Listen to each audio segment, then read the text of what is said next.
guys, it's Andy here, and today we're looking at brews in Standard. This is a mono black Massacre deck that I've put together for you guys, featuring one of the cool new legendaries in the new set, quite a few War of the Spark cards. Plays very similar to other mono black decks that I've done fairly recently, so this is, again, Standard. I'm just going to talk about the main deck here, talk about the sideboard, interactions between, and hopefully you guys enjoy the video.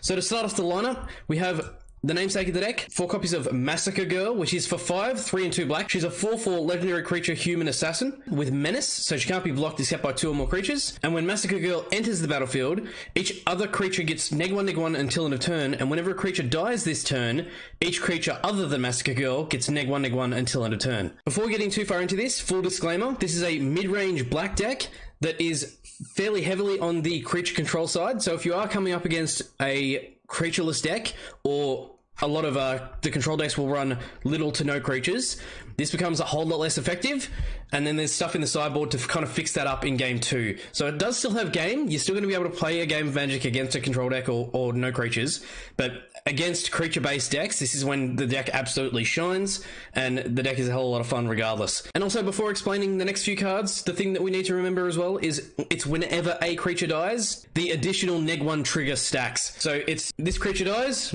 -1/-1 to everything else. I then cast down that non-legendary creature, another -1 to everything else. So the whole game plan is being able to board wipe the turn we play Massacre Girl, us be the only person with creatures, and then chipping in for 4 damage at a time. To help us do that, we have some really good token generation in the form of 4 copies of Dreadhorde Invasion, which is for 2, 1 and a black. It's an enchantment. With, at the beginning of your upkeep, you lose 1 and you amass 1, which is put a +1 counter on any army you control, or if you don't control an army, you create a 0/0 black zombie army creature token first. So if you haven't already created a creature from this, you get a creature, or it's going to keep stacking up the stats on the creature that you've got. So it comes out as a 1/1, the next turn you lose a life, it becomes a 2/2, turn after that you lose a life, it becomes a 3/3. So we're either going to have a creature that's really, really big and just swinging face, or it's going to give us a fairly repeatable 1/1 kind of engine that we can just keep building off. And the other important thing on the bottom of this is whenever a zombie token you control with power 6 or greater attacks, it gains lifelink until end of turn. So all the life we just lost, if we can get to a zombie token that's a 6/6, we're going to gain all that life back. Insanely cool card. Very reminiscent of the Bitter Blossom from forever ago, but they used to come in with evasion, and it wouldn't just keep stacking up stats, it'd actually give you multiple tokens, which I thought was kind of the downside for this, but the ability to create the tokens if we haven't got them, or just end up being this really big creature that ends up getting lifelink later on, surprisingly better than I thought it was. It's a really good card. 4 copies of Priest of the Forgotten Gods. I absolutely love this card. It's ramp, it's draw card, it's a sack outlet, it's great. So for 2, it's 1 and a black, it's a 1/2 human cleric. With tap, sacrifice 2 other creatures. Any number of target players each lose 2 life and sacrifice a creature. And then you add 2 black mana to your mana pool and you draw a card. So we can sacrifice our tokens that we're generating from the Dreadhorde Invasion and something else to make them sacrifice a creature. So it's really effective removal. We can drain them for 2 life, chipping away at their life total. Us getting ramp can also be really good because it can help us play the Massacre Girl out even earlier.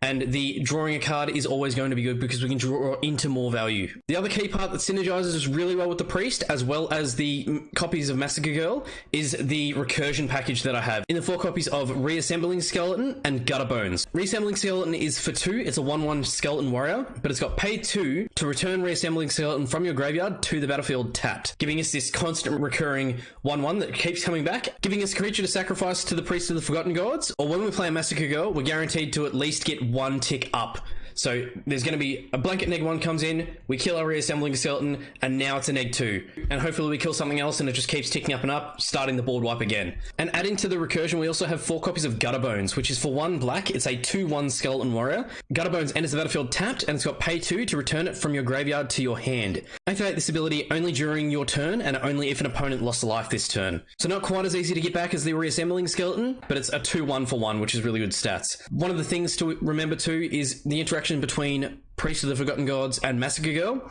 So Massacre Girl will come down, her ability will trigger. When her ability triggers, in response you want to Priest of the Forgotten Gods and sacrifice a couple of creatures. That's going to give you 2 stacks onto her Massacre Girl trigger, as well as Priest is going to die because she's only 1/2. So it's going to be -1 when she comes in. She's going to sacrifice 2 creatures. It's going to be -3, and then she's going to die as well. It's going to be a -4. But you can see how this will get out of hand with a very few creatures. It's really good. Adding to the draw card, we have 3 copies of Midnight Reaper, which is for 3, 2, and a black. It's a 3/2 zombie knight.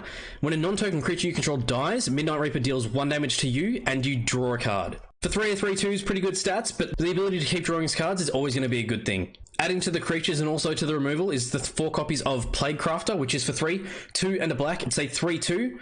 When it enters the battlefield, each player sacrifices a creature or planeswalker, and each player who can't discards a card. This is one of the cards that, regardless of matchup, is going to be a good thing to play. Being able to ramp it out with the Priest of Forgotten Gods, being able to play it out and then sacrifice one of our recursive threats. Playcraft is just a really, really good card.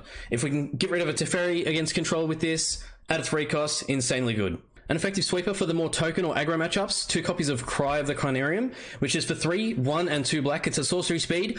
All creatures get -2/-2 until end of turn, and then exile all creature cards in all graveyards that were put there from the battlefield this turn. If a creature would die this turn, exile it instead. So if we're going into the mid to late game and we've got the mana to be able to Cry of the Crinarium and Massacre Girl, we can very effectively sweep the board and make sure they never come back if Grave Recursion is an issue.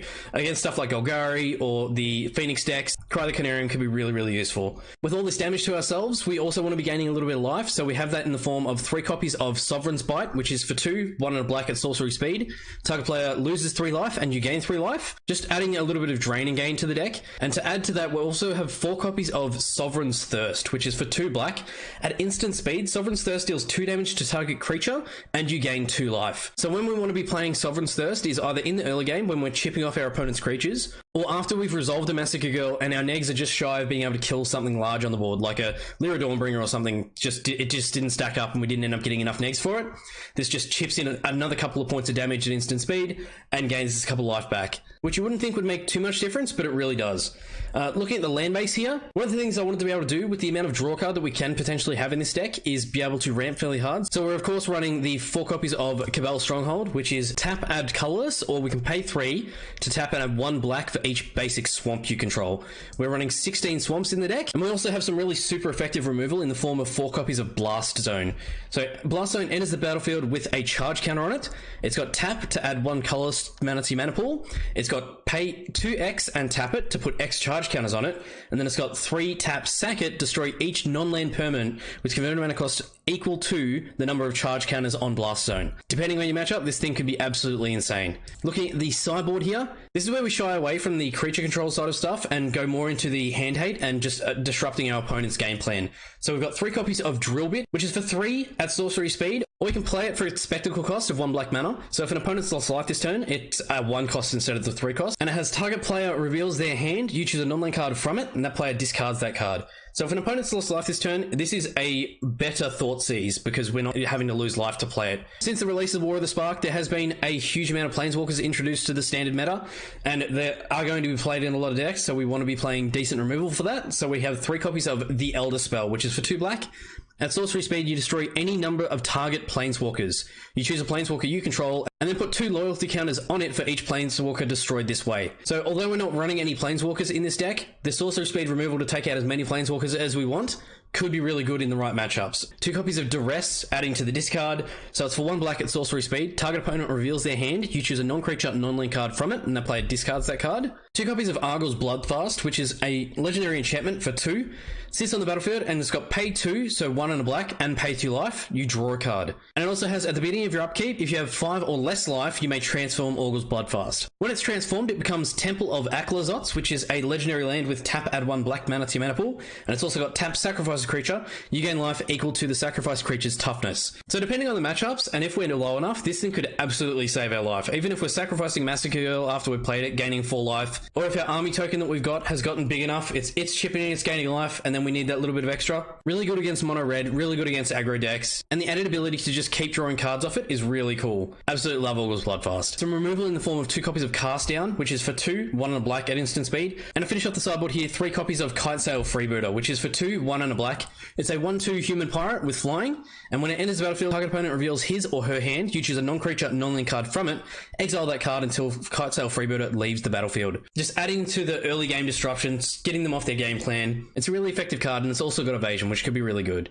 That is the sideboard, and that is the main deck, and that is Black Massacre in Standard. Thanks, guys. Thanks for watching, guys. As always, don't forget to like, share, subscribe, and hit the bell icon to see new videos as they were released. If you like what I do and you want to support the channel, you can throw me $1 on my Patreon at patreon.com/ZandersQuest. And I will see you guys in the next video. Keep questing, guys.